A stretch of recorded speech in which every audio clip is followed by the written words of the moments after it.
లో 42% బీసీలకు రిజర్వేషన్లు కల్పించాలని రాష్ట్ర ప్రభుత్వం శాసనసభలో తీర్మానం చేసి పంపిస్తే కేంద్రంలో మోడీ సర్కార్ దాన్ని ఫైల్లో పెట్టి కూర్చున్నది.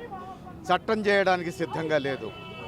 ఆర్డినెన్స్ జారీ చేస్తే బీజేపీ ఆర్ఎస్ఎస్లకు చెందినటువంటి గవర్నరు దాన్ని సంతకం చేయకుండా కేంద్రం పరిశీలనకని చెప్పి పంపించారు. అంటే తెలంగాణ స్థానిక సంస్థల ఎన్నికల్లో బీసీలకు 42% రిజర్వేషన్లు అమలు జరపకుండా అడ్డుపుల్ల వేస్తున్నది బీజేపీ. ఇక్కడి నుంచి 2 కేంద్ర మంత్రులుగా ఉన్నారు, 8 మంది పార్లమెంటు సభ్యులు ఉన్నారు, బీజేపీకి 8 మంది శాసనసభ్యులు ఉన్నారు. వీళ్ళందరూ ఏం చేస్తున్నారు? గోళ్లు గిల్లుకుంటూ కూర్చుంటున్నారా?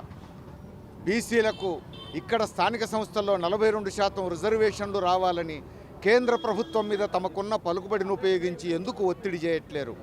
ఇది బీసీలను నమ్మించి మోసం చేసేటువంటి వైఖరి తప్ప బీజేపీ మరొకటి కాదు.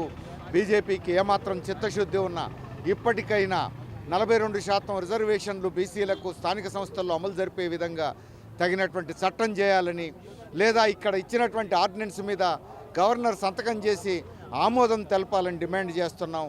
కేంద్ర ప్రభుత్వం చేసేటువంటి చట్టాన్ని 9వ షెడ్యూల్లో చేర్చడం ద్వారా మళ్ళా ఎవరు ప్రశ్నించడానికి వీల్లేనటువంటి పద్ధతుల్లో ఏర్పాట్లు చేయాలని కూడా సిపిఎం డిమాండ్ చేస్తున్నది.